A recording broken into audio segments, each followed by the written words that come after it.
안녕하십니까. 2021년 6월 13일 최병무 이펙트 시작했습니다. 추미애 전 법무부 장관이 윤석열 전 검찰총장을 향하여 계속해서 정치검사 이렇게 주장을 하고 있고요. 심지어는 악마라고까지 표현을 했습니다. 그게 언제냐면 11일 날 인터뷰에서 이런 얘기를 했더군요. 정치검사가 바로 대권으로 직행한다는 것은 민주주의를 악마에게 던져주는 것과 똑같다. 이렇게 주장을 했고, 검찰을 마음대로 주무를 수 있는 사람이 대통령이 됐을 때 사람들이 느낄 수 있는 공포감을 한번 생각해 보시라. 정치검사는 정치 군인보다도 더 무섭다. 한 손에는 칼, 한 손에는 법전을 쥐고 있으니 더 엄청나다. 하루아침에 민주주의를 파괴할 수 있다. 이렇게 주장을 하는데, 자, 여기에 내포하고 있는 개념에 대한 팩트 체크를 해보겠습니다. 과연 윤석열은 그런 사람인가? 또 윤석열은 검찰을 마음대로 주무를 수 있는 사람인가? 그런 부분을 검증해 보겠다. 이런 얘기인데, 첫 번째, 자, 윤석열은 정치검사인가? 이거에 대해서 하나의 사례가 있습니다. 2016년에 양정철 전 민주연구원장이 사실은 대구 고검으로 좌천돼서 가 있는 윤석열 검사를 만납니다. 그래서 정치를 해보시라 이렇게 권유를 하죠.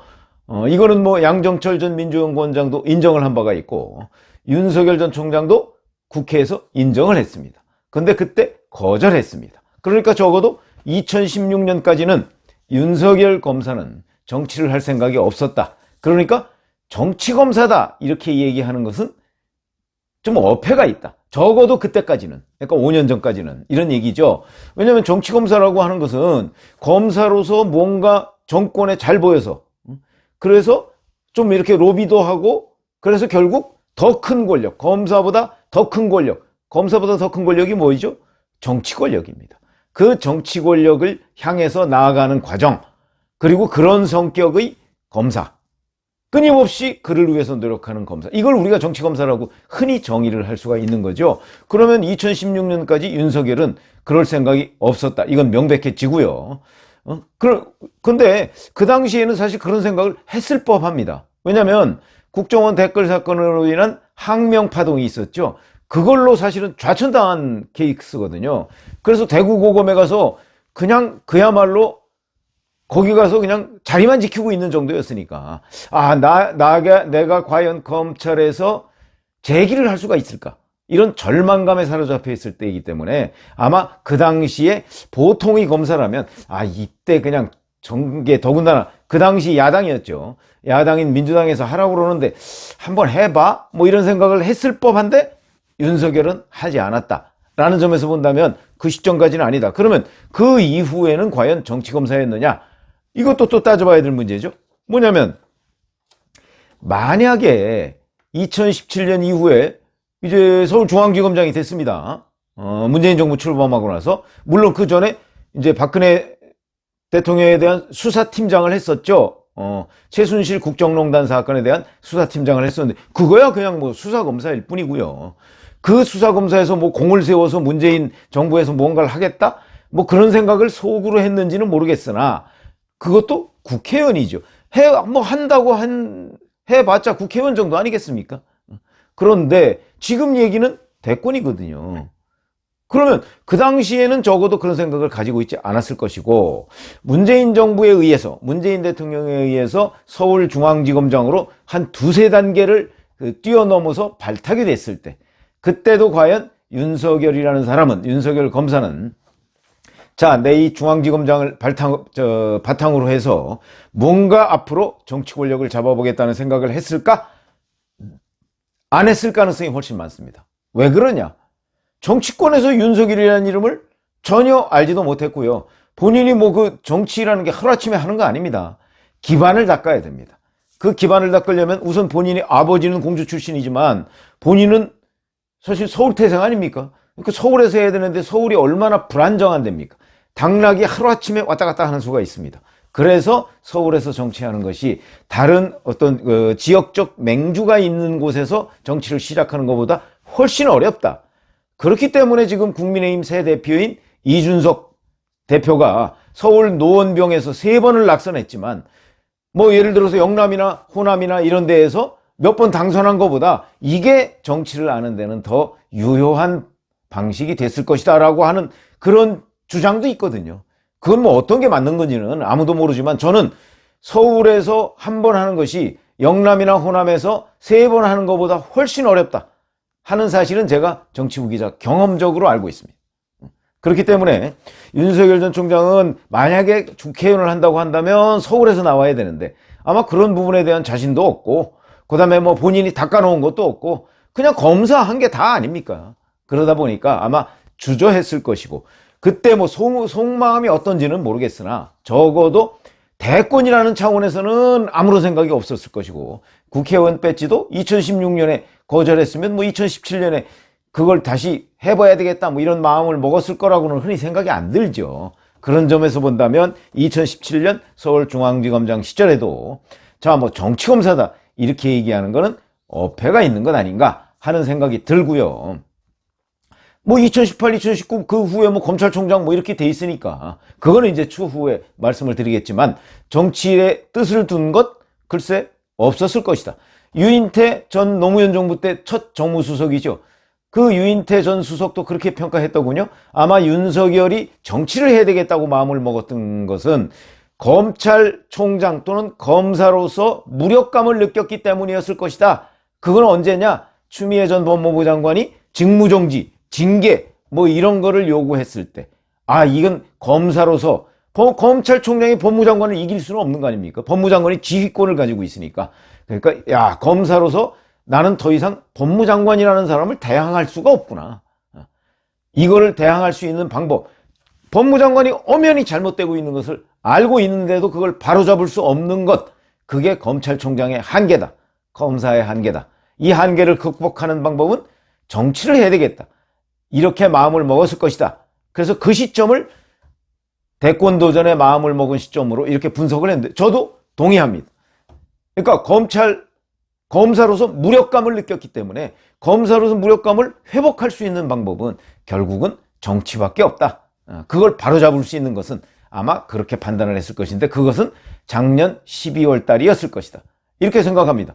자, 그러면 12월 달 전까지는 정치검사라고 얘기하기가 좀 어려웠을 것이다. 이렇게 보여지고요.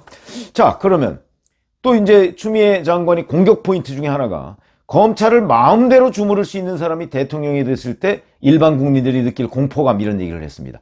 검찰을 마음대로 주무를 수 있는 사람, 그 사람은 윤석열 전 검찰총장이 대통령이 됐을 때 그런 겁니까? 아니면 역대 대통령이 모두 다 그랬습니까? 잘 아시지만 역대 대통령은 모두 다 검찰을 마음대로 주무를 수 있었습니다. 생각해보세요. 문재인 대통령이 아니 저 여주지청에 가 있는 새카만 검사를 어느 날 갑자기 서울중앙지검장 원래 고검장급입니다.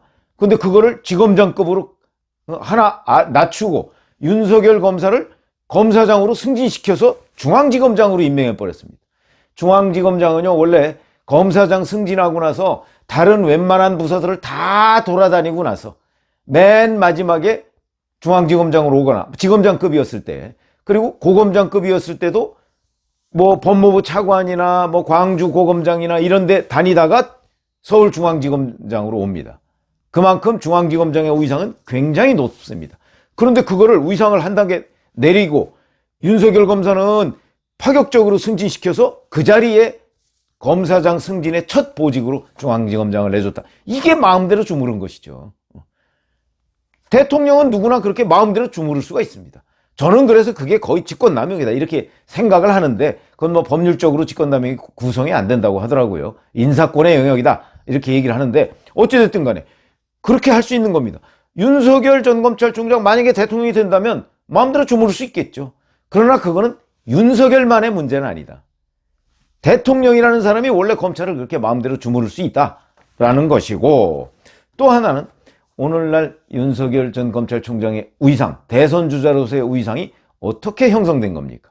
중앙지검장이 찍어 눌러서 자 이거 이렇게 해 국정원 댓글 사건 뭐 공직선거법 위반 혐의로 기소하지 마. 그러니까 그거에 잘못된 짓이다. 그러면서 항명을 했던 거 아니겠습니까?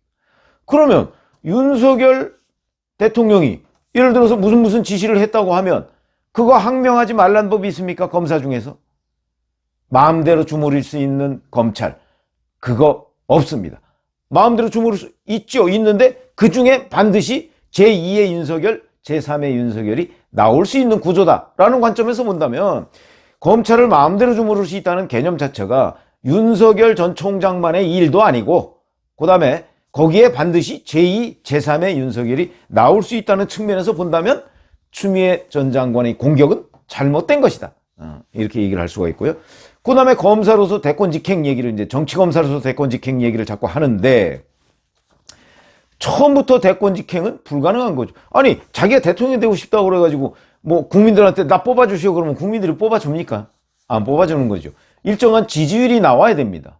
그렇죠. 근데 지금 저 여권 패널들도 그렇고 계속해서 방송에 나오면 자 윤석열이라는 사람의 대권 주자를 만든 것 이것이 추미애 전 법무부 장관의 역할이 90%다. 이걸 동의하지 않더군요.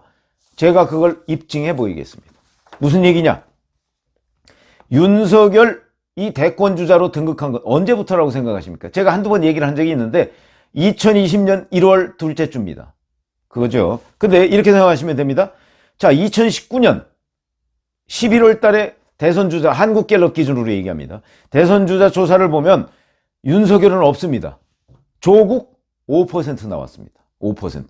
꽤 높은 거죠. 조국을 9월, 10월, 11월 이렇게 연속으로 계속해서 윤석열 전 검찰총장이 당시 검찰총장이 수사를 했음에도 불구하고 그리고 조국의 그 내로남불, 위선 이런 것이 다 드러냈음에도 불구하고 11월 둘째 주에 조국이 대선 주자 5%가 나옵니다.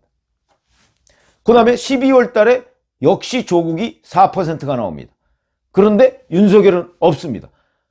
그때까지 윤석열이 아무리 나 대통령 할래 라고 해도 소용이 없습니다. 아니 국민들이 1%도 지지를 안 하는데 무슨 대통령을 합니까? 그렇죠. 그런데 이것이 그 다음 달에 1%가 나옵니다. 1%가 나오는데 언제 조사한 거냐? 둘째 주라고 그랬죠? 2020년 1월 12일부터 1월 14일까지 사흘간 조사한 결과인데 여기서 처음으로 윤석열 검찰총장이 대선 주자 1%가 나옵니다. 그런데 그럼 이 1%가 왜 나왔을까? 추미애 법무부 장관이 취임한 게 4일이고요. 8일에 학살 인사를 했습니다. 이른바 윤석열 사단이라고 하는 사람 또는 살아있는 권력 수사팀을 다 해체해버렸습니다. 그리고 나서 8일 날이라고 그랬죠. 그게 12일, 14일을 조사하니까 윤석열이 1%가 나온 겁니다. 이 1%는 뭐에 대한 응답자들의 보답일까요? 추미애가 윤석열 사단을 또 살아있는 권력 수사팀을 다 해체한 데 대한 국민들의 1차적인 반응이다. 윤석열이라는 사람이 그렇게 대단했어? 그러면서 이제 윤석열이라는 이름을 갤럽은 주관식이죠. 그러니까 윤석열이라는 이름을 응답자들이 1%가 답변을 했다는 거. 야, 이 정도면 윤석열 뭐 대통령 해도 되는 것 아니야? 라고 할 수 있는 것이다. 그런 것이고. 그 다음에, 이제 그러면서 윤석열 전 총장의, 그 당시 검찰총장이라는 사람이, 다른 검사들과 달리 살아있는 권력에 대한 수사를 하는 사람이구나.